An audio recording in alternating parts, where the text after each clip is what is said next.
Bien, continuando con lo que veníamos hablando acerca de la revolución fusiladora, nos habíamos quedado con la renuncia de Lonardi, acusando básicamente a toda la oficialidad liberal de ser traidores. Bueno, vamos a hablar que en lugar de Lonardi asume Pedro Eugenio Aramburu.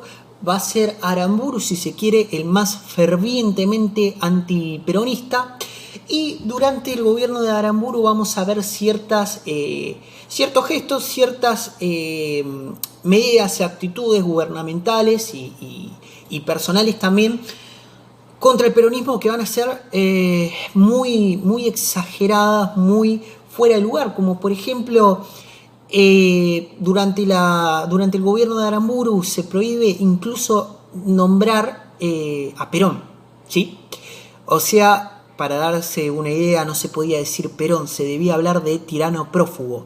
¿Por qué? Porque si se decía a Perón o se nombraba a Perón o se hablaba bien del peronismo, corrías el riesgo de terminar preso, ¿sí? A ese nivel de paranoia había llegado la revolución mal llamada libertadora, a ese grado de paranoia, ¿sí? Que venía supuestamente a desterrar a un movimiento que no lo quería nadie y sin embargo fíjense cómo atacaba en esas cuestiones realmente muy mínimas, ¿no? Realmente creo que hoy a nadie le pasaría por la cabeza algo así. Pero bueno, en relación a Aramburu, sí, lo que nosotros tenemos que tener en cuenta en una parte de la pregunta que habla de por qué se dice que se restauró el viejo orden oligárquico. Nosotros podemos hablar de que hay una restauración del viejo orden oligárquico porque cuando Aramburu nombra a su gabinete realmente está conformado por apellidos de las familias más importantes, más influyentes de la Argentina, que nosotros conocemos o conoceremos mejor dicho como los dueños del país, por decirlo de alguna forma. Así que lo que es durante el gobierno de Aramburu, su gabinete está integrado por estos dueños del país que vuelven como con una especie de revancha. ¿Por qué digo por qué menciono la existencia de una revancha? Por el periodo peronista anterior, ¿sí?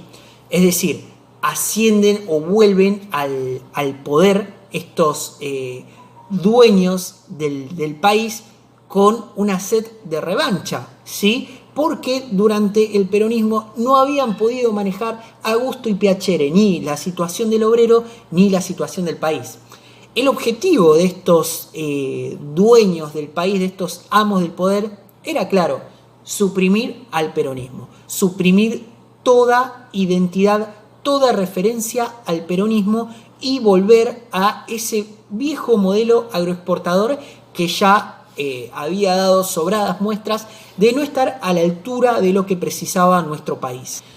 Bien, continuando, les decía, la revolución libertadora, claramente se trataba de un gobierno ilegítimo. ¿Por qué? Y porque se trataba de un golpe de Estado. En realidad nunca habían sido elegidos democráticamente. Y debido a que se trataba de un gobierno ilegítimo, se enfrentaba a corto plazo a un problema. Y ese problema era el problema electoral.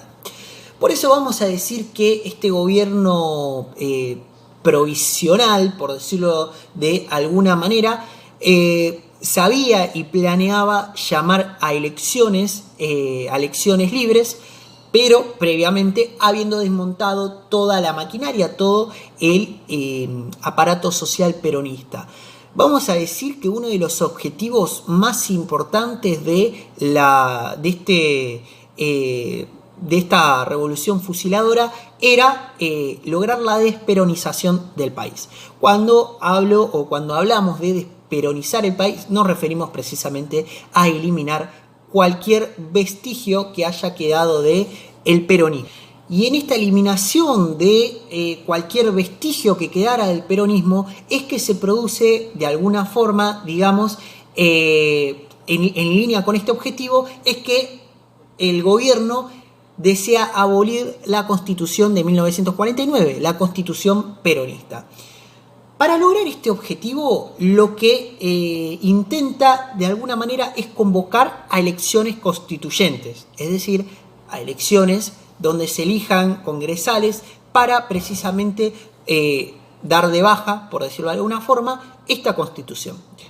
Bien, mientras esto sucede, la Unión Cívica Radical, que en ese momento venía siendo conducida por Ricardo Balbín, se cinde, se parte en dos. Es decir, queda la Unión Cívica Radical del Pueblo y la Unión Cívica Radical Intransigente. La Unión Cívica Radical del Pueblo queda comandada, liderada por Ricardo Balbín, en tanto que la Unión Cívica Radical Intransigente queda liderada por Arturo Frondizi. ¿Qué es lo que los divide de algún modo? Bien, la división está en que un sector se disponía a pactar con el peronismo, en tanto que otro sector de la UCR no. La Unión Cívica Radical del Pueblo, liderada por Ricardo Balbín, no estaba dispuesta a pactar con el peronismo, en tanto que el sector liderado por Arturo Frondizi sí estaba dispuesto a pactar con el peronismo y lo veía como condición necesaria para alzarse con el triunfo en las elecciones. En estas elecciones que se producen, en estas elecciones constituyentes, podemos decir que un gran porcentaje de votos, a pesar de estar proscripto el partido peronista, un gran porcentaje de votos lo representan los simpatizantes del peronismo que siguen la directiva de Perón que les había indicado que voten en blanco. El voto en blanco alcanza el 24% de los votos y se sitúa por delante incluso de la Unión Cívica Radical Intransigente y a la par de la Unión Cívica Radical del Pueblo. O sea, para que se den una idea, hoy en día estamos hablando de que el voto en blanco en las elecciones puede alcanzar el 3%. En ese momento, el voto en blanco alcanzaba el 24% de todo el padrón electoral, lo cual constituye una enormidad en el porcentaje. Entonces, ¿quién triunfó en estas elecciones? ¿Quién podemos decir que se llevó el triunfo, por más de que no se trataran de elecciones presidenciales, sino de que se trataran de elecciones constituyentes? Podemos decir que el triunfo electoral fue una victoria para el gobierno. ¿Por qué? Porque no participaba el peronismo y porque básicamente las elecciones representaron un fracaso para los otros sectores que participaban en la misma. Así que podemos decir que quien triunfó en estas elecciones constituyentes de alguna manera fue precisamente el gobierno de la Revolución Libertadora. Esas fueron una de las dos elecciones que se llevaron a cabo. En la primera elección, como les había mencionado, participaron en las elecciones constituyentes la Unión Cívica Radical del Pueblo, la Unión Cívica Radical Intransigente y el voto en blanco, que tuvo un gran caudal, un gran porcentaje. Hasta ese momento no habían constituídose alianzas, ¿sí? Pero, sin embargo, va a ser en las elecciones presidenciales de 1958 donde tenga lugar lo que conoceremos como el Pacto Perón-Frondizi. ¿Por qué 1958? Porque es el año de las elecciones presidenciales. ¿Por qué el Pacto Perón-Frondizi? Frondizi llega a la conclusión de que el enemigo no es el peronismo, ¿sí?, sino de que el enemigo está representado en la oligarquía. Por lo menos eso es lo que decía en lo dialéctico Frondizi.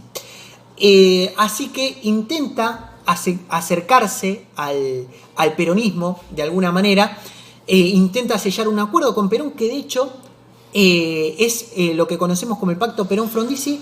Pero ¿cómo sucede? Frondizi se compromete de alguna manera a reconocer la amnistía a los militantes peronistas perseguidos, a los dirigentes peronistas perseguidos, levantar la proscripción del peronismo. Cuando hablamos de levantar la proscripción nos referimos a que el peronismo pueda volver a participar de las elecciones y eliminar trabas para que se consolide la CGT. Bajo esas tres consignas es que exitosamente se lleva adelante el Pacto Perón-Frondizi. Esto representaba para Perón algo muy importante, porque de alguna manera demostraba de que, a pesar de estar exiliado, continuaba siendo un actor político importante y lograba afirmar su predominio dentro del movimiento peronista en un momento en el que se empezaba a hablar, se empezaba a especular de la posibilidad de hacer un peronismo sin Perón.